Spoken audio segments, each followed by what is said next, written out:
Среди живописных гор и скал в селе Айсерес под Судаком находится мечеть Юхара-Джами. Она свидетель многих радостных и горестных событий в жизни села. История этой мечети началась около 3 веков назад. Tam kurulan yıllarını bilmiyoruz, bir türlü malumatımız da yok.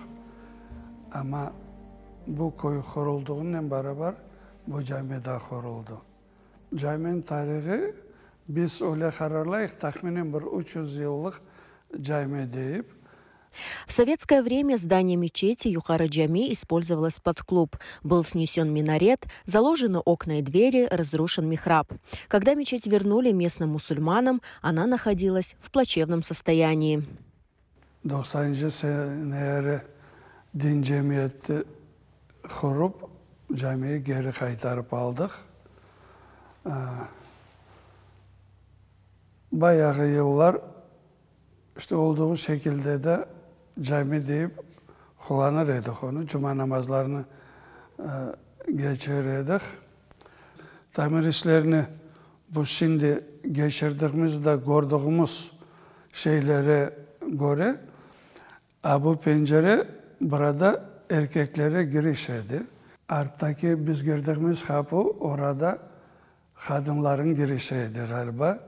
Çünkü arttaki duvarda eski basamak izleri de kaldıydı. Mahfile götürülmeye kadınlara. В 2015 году силами местных жителей, уроженцев села Айсерес и неравнодушных людей начались ремонтные работы в Юхара-Джами. В течение 4 лет мечеть была полностью восстановлена. Мастерам удалось сохранить потолок, часть старинной штукатурки и черты крымско-татарской традиционной архитектуры.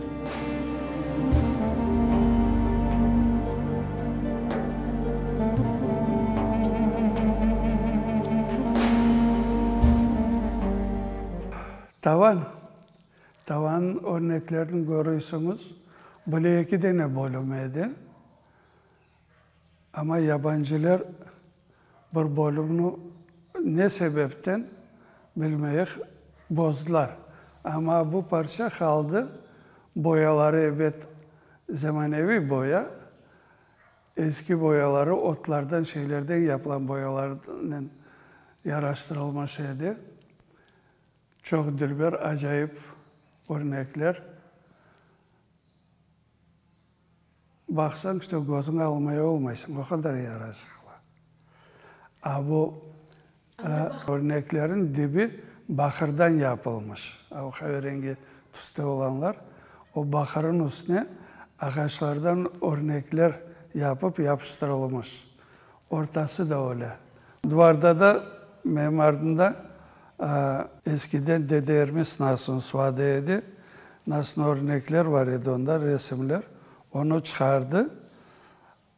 Tayyar ustamız öyle bir örnekler arasına alıp koydu. Eski suamaları. Onun suaması da içine deve yunu, koyun yunu koşup öyle basılmış çamuru diyeceğimdir dazar. Örneklerin manaları, mantığı, narlar, direkler, çeşitli renklerden yapılmış. İşte bu mihrabı ustamız Tayyar Usta yaptı. Ellerine sağlık. Bu yaraşıkları, duvarların üstündeki yazıları, ayetleri daim seçti Kur'an'dan. Bu kadar yaraşıklı yapıp Zübeyir Kadrizade ressamımız, ustamız o yapıp verdi bize. Allah sağlığını versin. Мечеть, как и до депортации, двухуровневая. В ней могут совершать намаз до 250 человек.